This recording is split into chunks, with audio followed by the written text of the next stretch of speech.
Hello welcome to my channel एड्यूशुला। आज के इस वीडियो में हम देखेंगे M8002 sustainable development issues and challenges के इम्पॉर्टेंट क्वेश्चंस विद आंसर्स को, जैसा कि आप स्क्रीन पर देख ही सकते हैं। अगर आप चाहें तो वीडियो को पॉज करके इसके नोट्स बना सकते हैं या फिर इसे पढ़कर समझने की कोशिश करें। अगर आपको समझ में नहीं आ रहा है आंसर तो फर्स्ट चैप्टर M8002 इंग्लिश करके एक प्लेलिस्ट है, उसके अंदर मैंने चैप्टर्स एक्सप्लेन किए हैं, तो मैं चैप्टर 1 को एक्सप्लेन नहीं करूँगी। पहला क्वेश्चन है define sustainability and discuss the concept of sustainable development. ये फर्स्ट चैप्टर के क्वेश्चन है। इसके बाद ऑब्जेक्टिव्स ऑफ सस्टेनेबल डेवलपमेंट, ये भी फर्स्ट चैप्टर में ही है। Sustainable and non sustainable activities, ये भी फर्स्ट चैप्टर के है। Origin and evolution of concept of sustainable development, ये सब फर्स्ट चैप्टर के क्वेश्चंस हैं जिनको कि मैंने पहले ही एक्सप्लेन कर दिया है, तो इनको मैं फिर से एक्सप्लेन नहीं करूँगी। तो अभी हम देखते हैं gender disparity. So what is gender disparity and discuss how gender disparity can hamper environment protection and sustainable development। Gender disparity, जिसको कि हिंदी में लैंगिक विषमता कहते हैं, इसका मतलब है कि मेल और फीमेल के बीच का जो जेंडर गैप है, जो फैसिलिटीज़ मेल को मिलती हैं वो फिर फीमेल को नहीं मिलती है। जो इकोनॉमिकली, पॉलिटिकली और सोशियली जो गैप है उसको रिड्यूस करना to achieve environmental sustainability. The morality rates between men and women reveal the immense disparity that exists between them। तो इस आंसर को आप पढ़ सकते हैं वीडियो पॉज करके। मेन जो चीज़ थी मैंने उसे समझा दिया कि इसमें मेल और फीमेल के बीच के जेंडर गैप को समझाया गया है। इसके बाद क्वेश्चन है discuss the various issues and challenges in relation to sustainable economic growth that confront the developing countries. What are the major challenges to sustainable economic growth. Question या तो ऊपर वाला रहेगा या और के बाद जो ये सेकंड क्वेश्चन है, ये दोनों का आंसर सेम होगा। तो मेजर चैलेंजेस क्या क्या है जो सस्टेनेबल इकोनॉमिक ग्रोथ के लिए, ये टोटल 6 पॉइंट्स में दिया गया है। इसमें पहला पॉइंट है कि फ्रॉम क्वांटिटी टू क्वालिटी। तो इस पॉइंट के अंदर ये समझाया गया है कि quantitative aspect of growth had settled upon the simplistic tendency of cost benefit analysis about the worth of a productive process. However, the intangibles in nature are difficult to quantify। Nature में जितनी भी चीज़ें हैं हम उनको quantity में measure नहीं कर सकते हैं, इसीलिए new forms of accounting techniques are developed to quantify the value of flora and fauna. Flora fauna means पेड़ पौधे in nature, so that the material and monetary scarcity can be assessed in real terms। Incentives other than money have been found to be more welcome by communities in a large number of cases। Human self-development, point number 2 है human self-development is the core of sustainable economic growth। Human self development का मतलब है human को अपना development करना। The dominant industrial system survives upon various forms of mental slavery which leads to material dependence। Under this system, unhealthy relationships are tolerated and creativity and simplicity are suppressed। जो आजकल का industrialised system आ गया है, वहाँ अगर कोई आदमी किसी इंडस्ट्री में कोई स्पेसिफिक काम कर रहा है, अगर उसका काम है इंडस्ट्री में, अगर वो पैकेजिंग का काम कर रहा है तो वो पैकेजिंग का ही काम करते जा रहा है। उसके अलावा वो कुछ नहीं कर पा रहा है। हालांकि उसके पास क्रिएटिविटी है, वो इससे ज़्यादा कर सकता है, लेकिन वो नहीं कर सकता, क्योंकि जो इंडस्ट्रियलाइज्ड मेंटेलिटी हो गई है, जो इंडस्ट्रियलाइज्ड सिस्टम चला रहा है, वो इंसान को एक, वो कहते हैं ना, स्क्रू के तरह हो गया है। वो स्क्रू, सिर्फ वो उस स्क्रू का ही काम करेगा, उसके अलावा वो अगर चाहे भी तो कुछ और काम नहीं कर सकता है। It draws connections between individual and social change. Point number 3, from patriarchal society and male supremacy towards the holistic paradigm of equity. इसमें बताया गया है कि किस तरह से पैट्रियार्कल सोसाइटी है हमारा society. Patriarchal means male dominated society. ये अब पैट्रियार्कल से जो है, मेल सुप्रीमेसी से, ये अब होलिस्टिक पैराडिग्म इक्विटी की तरफ बढ़ रहा है। मीन्स अब फेमिनिज़म आ गया है, और ये फेमिनिज़म थ्योरी जो है मेल डोमिनेशन को नहीं मानने चाहता है। तो इस तरह से सोसाइटी हमारी थोड़ी चेंज हो रही है, और ये बोल रहा है कि ये चेंज करके ही हम लोग सस्टेनेबल इकोनॉमिक ग्रोथ को अचीव कर पाएंगे, जब हम लोग पैट्रियार्कल सोसाइटी से होलिस्टिक पैराडिग्म ऑफ इक्विटी की तरफ बढ़ेंगे। Point number 4, from TINA approach to a strategy of design. TINA का फुल फॉर्म है there is no alternative approach. Means इसके अलावा कोई दूसरा अप्रोच है ही नहीं। It was the suggestive approach to generate conspicuous technology in colonial industrial societies. Though forces of domination still exist and are growing simultaneously, the pool of knowledge in the form of awareness of alternative approaches is also growing, and this has a high liberating potential. Sustainable economic growth has reprioritized economic goals to move societies out of the commercialization trap and provide need satisfaction in a more elegant. तो ये टीना approach से हमें बाहर आने की ज़रूरत है। ये जो कमर्शियलाइजेशन वाला सोसाइटी हमारा हो गया है, हर तरफ कमर्शियलिज़म और प्राइवेटिज़म, इससे बाहर आने की ज़रूरत है, तभी सस्टेनेबल इकोनॉमिक ग्रोथ हो पाएगा। Point number 5, polluter pays principle. इसमें सिंपल सी थ्योरी है कि जो पॉल्यूशन करेगा वो उसका कॉस्ट और डैमेज का कॉस्ट को पे करेगा। इसे बाकी आप पढ़कर समझ सकते हैं। Point number 6, appropriate technology and community owned firms. Appropriate technology refers to technologies that do not necessarily require large capital and resource-intensive industrial systems. It is also need-based. Community firms or community-owned firms or municipally owned enterprises that work not only for profit but also to protect and represent community interests, such as local developmental issues, that are often termed as non-profit organizations. They are also referred to as community corporations and provide alternative to large capital and resource-intensive industrial systems. In terms of appropriate technologies or methods of production that make use of local skills and resources, the developing countries provide a wealth of innovative ideas practiced at grassroots levels. These innovative ideas and practices also provide lead to alternative production systems.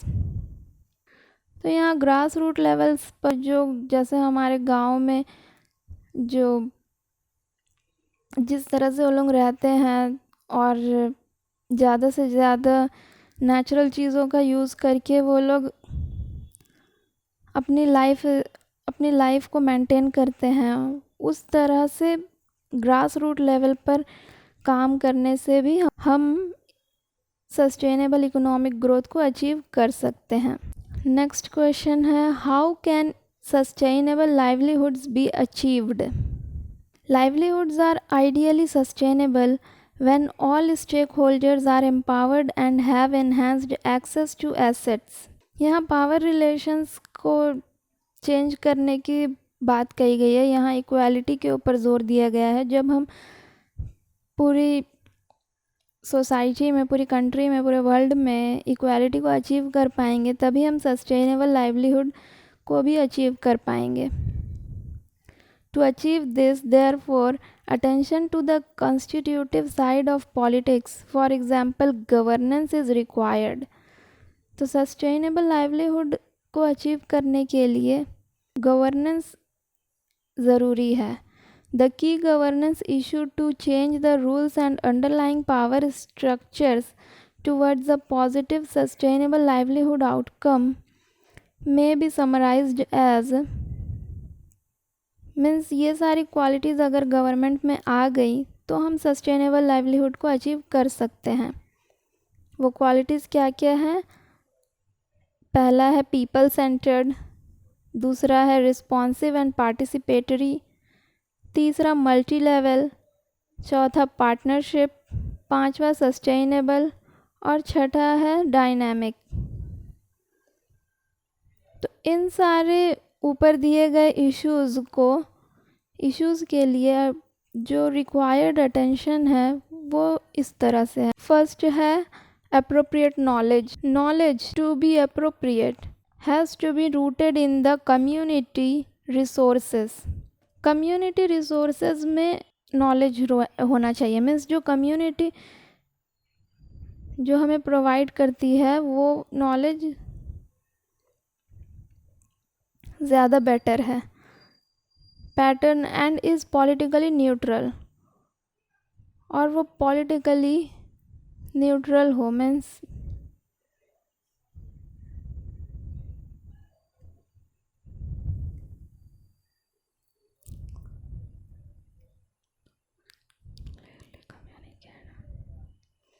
ऐसे channels बनाए जाएं institutions के बीच में ताकि वो लोग आराम से कम्युनिकेट कर सके किसी भी डिसीजन मेकिंग को लेकर।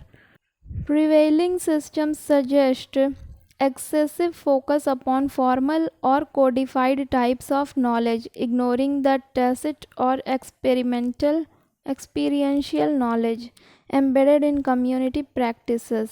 जो अभी की जो सिस्टम है वो कम्युनिटी की जो एक्सपीरियंशियल नॉलेज है उसको छोड़कर वो फॉर्मल और कोडिफाइड टाइप ऑफ नॉलेज की तरफ ज़्यादा ध्यान देती है।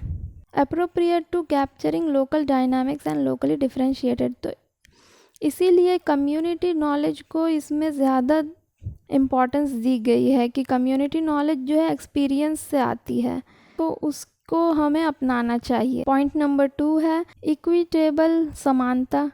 Equity is the basis of sustainable development policies. तो सस्टेनेबल डेवलपमेंट का बेस ही इक्विटी के ऊपर है। Question such as who decides on resource use के ऊपर डिसीजन मेकिंग कौन करेगा and who benefits from them suggests the need for an equitable economic base, और इसका फ़ायदा किसको पहुंचेगा। तो रिसोर्स यूज़ पॉलिसीज़ को लेकर डिसीजन मेकिंग कौन करेगा और इसका फ़ायदा किसको पहुंचेगा, इन सब में इक्विटेबल इकोनॉमिक बेस एक बहुत ही इम्पॉर्टेंट रोल प्ले करेगी। तो यहाँ पर इक्विटेबल इकोनॉमिक बेस का होना बहुत ही ज़रूरी है, नहीं तो फिर कोई ऐसी पॉलिसीज़ बनाएगा जो कि उसके खुद के लिए और उसको सपोर्ट करने वाले लोगों के लिए। जैसे कोई पॉलिटिशियन है, अब वो अपने पॉलिटिकल पार्टी के जो सपोर्टर है उनको ध्यान में रखकर कोई पॉलिसी बनाता है जिससे कि उनको ज़्यादा से ज़्यादा बेनिफिट मिले और वो लोग उसके सपोर्ट में ही रहे।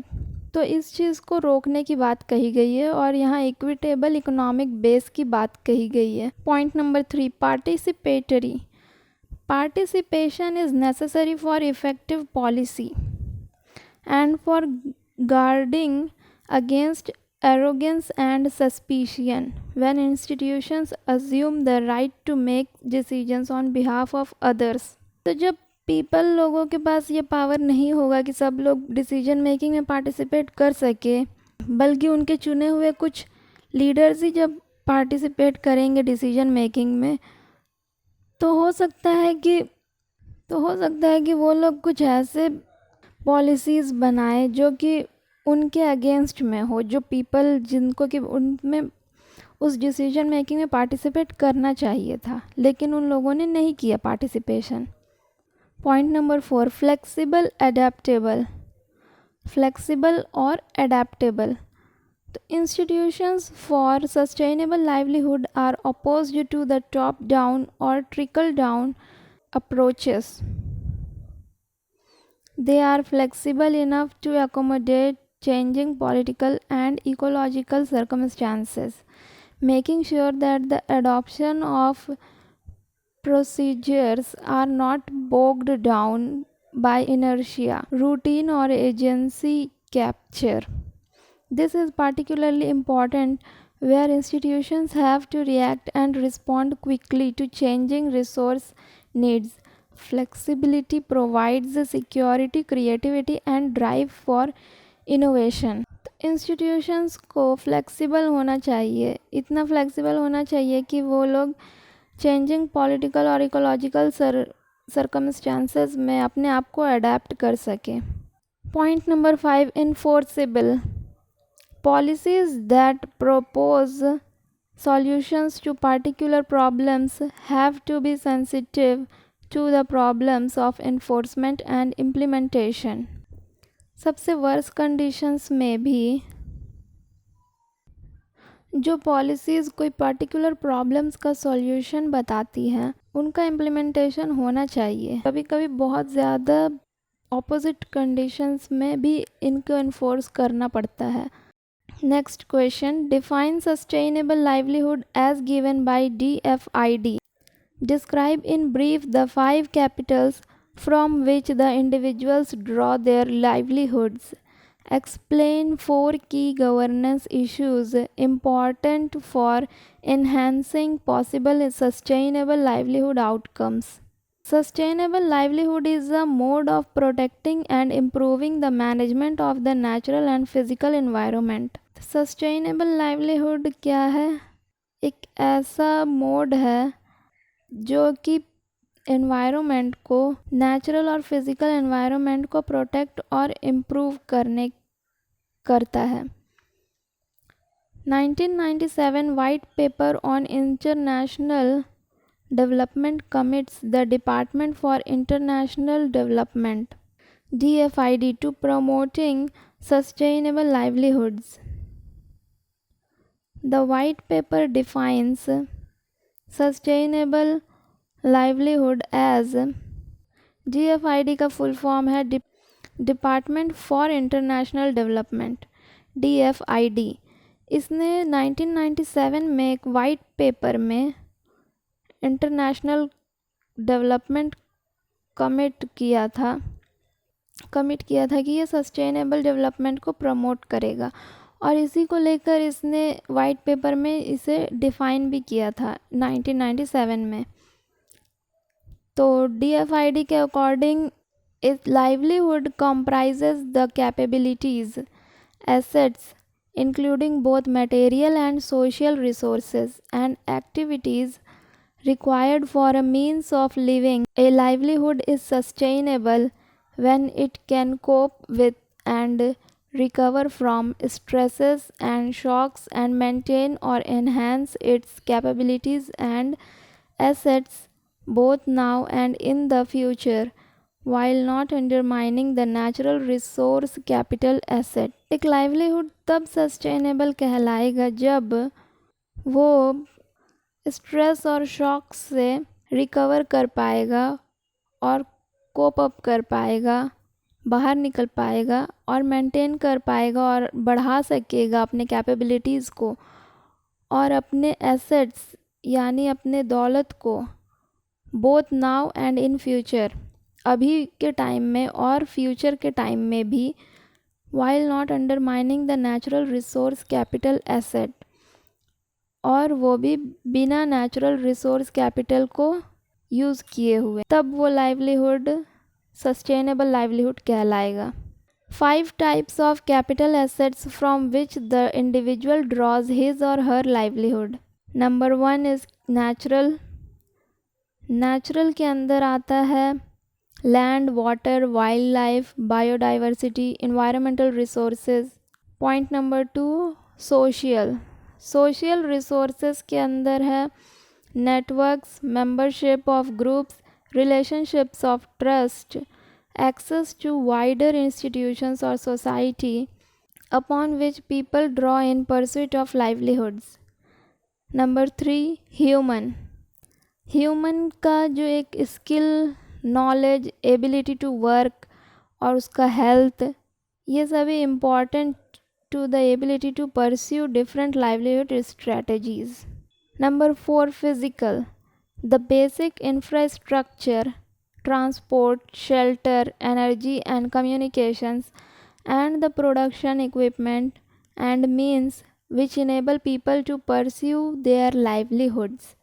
Number 5 financial. Financial resources which are available to people, whether savings, supplies of credit or regular remittances or pensions, and which provide them with different livelihood options. की गवर्नेंस इश्यूज वही है, इसे मैंने ऊपर एक्सप्लेन कर दिया था. नेक्स्ट क्वेश्चन है explain in brief various plant and animal production practices for sustainable agriculture. Plant production practices. Sustainable production practices must take into account topography, soil characteristics, climate, pests, local availability of inputs, and the individual grower's goals. Despite the site-specific and individual nature of sustainable agriculture, several general principles can be applied to help growers select appropriate management practices. इसमें पहला है selection of site, species and variety. इसे point में दिया हुआ है, इसे आप पढ़कर समझ सकते हैं. उसके बाद है डाइवर्सिटी. डाइवर्सिटी में बताया गया है कि कैसे हम एक ही ज़मीन पर एक से ज़्यादा types of plantation, types of फसलें उगाकर उस ज़मीन की कैपेसिटी है टू प्रोड्यूस, उसे मेंटेन कर सकते हैं या बढ़ा भी सकते हैं. इसके अंदर और भी चीज़ें हैं जिसे आप पढ़ लीजिए, समझ में आ जाएंगे, इजी है. C soil management. Crop management systems that use greater inputs of water, nutrients, pesticides or energy for tillage to maintain yields often impair soil quality. जिसमें ये सभी चीज़ें ज़्यादा यूज़ होती है, वाटर, न्यूट्रिएंट्स, पेस्टिसाइड्स एक्सेट्रा, तो वो सॉइल की क्वालिटी को लो कर देती है, ख़राब करती जाती है. सस्टेनेबल सिस्टम में इसे कैसे मेंटेन करें ये इसमें बताया गया है. पूरे सॉइल को प्लांट से भर कर रखे जिससे कि पानी गिरे तो या जिस वक्त फसल में पानी दिया जाए तो इससे ये मिट्टी बहकर ना चला जाए. और भी बहुत सी चीज़ें कुछ बताई गई है, इसे आप पढ़ लीजिए. उसके बाद है efficient use of inputs. Many inputs like pesticides, fertilisers, herbicides etcetera are used in sustainable agriculture. ये सभी चीज़ें सस्टेनेबल एग्रीकल्चर में यूज़ होती है. Sustainable farmers however maximize reliance on natural, renewable and on farm inputs. Equally important are the environmental, social and economic impacts of a particular strategy. इसके बाद है consideration of social, cultural assets and lifestyle choices. Management decisions should reflect not only environmental and economic considerations but also cultural and lifestyle choices. For example, adoption of some technologies or practices disturb the work choices of women or the cultural life of a village traditionally connected with agriculture. Overemphasis on monetary returns from agriculture may adversely impact on lifestyle. Therefore, management decisions that promote sustainability, nourish the environment, enrich the community and the individual socially and culturally are required. इसके बाद है animal production practices. Some of the specific points that livestock producers need to address are listed below. Number 1 is animal selection. अब farm की capabilities कितनी हैं और वो इंसान जो एनिमल ख़रीदने वाला है वो उसको कितना फीड कर सकता है, या उसके पास कितने फीड और फोरेजेस अवेलेबल हैं, या वहाँ का क्लाइमेट कैसा है, इन सभी चीज़ों पर एनिमल सिलेक्शन डिपेंड करती है. फिर animal nutrition. Feed cost are the largest single variable cost in any livestock operation. तो उसको खिलाने में कितना खर्चा होगा, ये एक कॉस्ट जो है बहुत इफ़ेक्ट करती है एक फार्मर को या एक एनिमल ओनर को. Breeding. Use of quality germ plasm to improve herd performance in another key to sustainability. उसके बाद है herd health. एनिमल का हेल्थ ये काफ़ी तरह से ब्रीडिंग को इन्फ्लुएंस करता है. इसके दो की एस्पेक्ट्स है of successful livestock production. Unhealthy stock waste feed and require additional labour. इसके बाद है grazing management. Most adverse environmental impacts associated with grazing can be prevented or mitigated with proper grazing management. Stock per unit area. Number of stock per unit area. Stocking rate. उस landscape की कितनी capacity है कि वो कितने animals को, कितने grazing animals को वो सपोर्ट कर पाएगा. Confined livestock production. Animal health and waste management are key issues in confined livestock operations. Moral and ethical debate taking place today regarding animal welfare is particularly intense for confined livestock production systems. Next question है explain the salient features of any two international agreements and conventions related to environmental protection. इसमें first है convention on wetlands of international importance specially as waterfowl habitat 1971, और दूसरा है convention concerning the protection of the world cultural and natural heritage 1972. जैसा कि इसके heading से ही पता चल रहा है कन्वेंशन ऑन वेटलैंड्स, तो इसमें वेटलैंड्स के कंजर्वेशन की बात कही गई है और इसमें वर्ल्ड कल्चरल हेरिटेज को कंजर्व करने के बारे में कहा गया है. इसे आप पढ़ लीजिए, वीडियो पॉज करके इसे आप पढ़ सकते हैं, इजी है, समझ आ जाएगी. Describe in brief various initiatives taken to bridge the north-south divide. Briefly describe international policy initiatives taken to bring the north-south divide. ये दो क्वेश्चंस है, दोनों का सेम आंसर ही है, इसीलिए मैंने साथ में ही लिख दिया दोनों को. Bridging the gap. नॉर्थ और साउथ आपने पढ़ा होगा पहले, तो आप जानते ही होंगे नॉर्थ मीन्स डेवलप्ड कंट्रीज़ और south means developing countries. Developing countries जो पूरी तरह से डेवलप नहीं हुई है, उनकी इकोनॉमी भी थोड़ी डेवलप्ड कंट्रीज़ के कंपैरिजन में थोड़ी स्लो है, वहाँ का पर कैपिटा इनकम भी कम है डेवलपिंग कंट्रीज़ का as compared to developed countries of north. तो इनके बीच एक बहुत बड़ा गैप है. तो इस गैप को कम करने के लिए क्या क्या इनिशिएटिव्स लिए गए हैं. जो पॉलिसीज़ यहाँ पॉइंट्स में दी गई है वो बाकी के आप पढ़ लीजिएगा. Present factual position of the developed countries to the international community.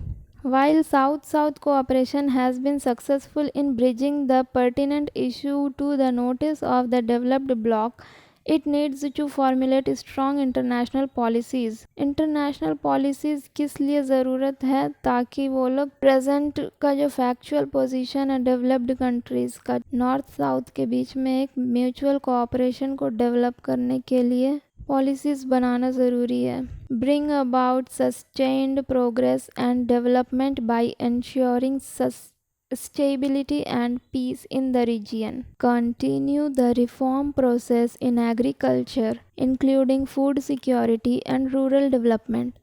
तो जैसे कि हम जानते हैं डेवलपिंग कंट्रीज़ थोड़ी पुअर कंट्रीज़ हैं, तो इन लोगों को अपनी फूड सिक्योरिटी और रूरल डेवलपमेंट के लिए नॉर्थ से बाउंडिंग करनी ज़रूरी है ताकि उन लोगों को फूड सिक्योरिटी और रूरल डेवलपमेंट मिल सके। Form a network of developing countries in the areas of indigenous technology.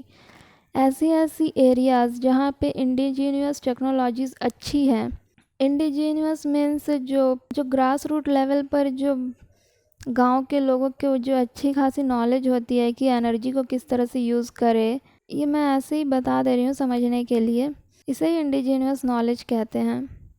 Form a network of developing countries, तो ऐसे इंडिजीनियस टेक्नोलॉजी वाले कंट्रीज़ को आपस में एक नेटवर्क इस्टेब्लिश करना चाहिए ताकि वो रिसर्च और कम्युनिकेशन कर सके एक साथ मिलकर। इसके साथ ही to the existing inequalities at the global level पर जो इनइक्वालिटीज़ है और the inequalities at the national level, और जो नेशनल लेवल्स पर इनइक्वालिटीज़ है, should also be given due importance. इनको भी उतनी ही इम्पोर्टेंस देनी चाहिए। मीन्स इंटरनेशनल लेवल पर तो नॉर्थ साउथ डिवाइड है ही, लेकिन नेशंस के अंदर में भी, एक कंट्री के अंदर भी उनका खुद का भी बहुत सारा इनइक्वालिटीज़ होता है, तो उनको भी उतनी ही इम्पोर्टेंस देने की ज़रूरत है।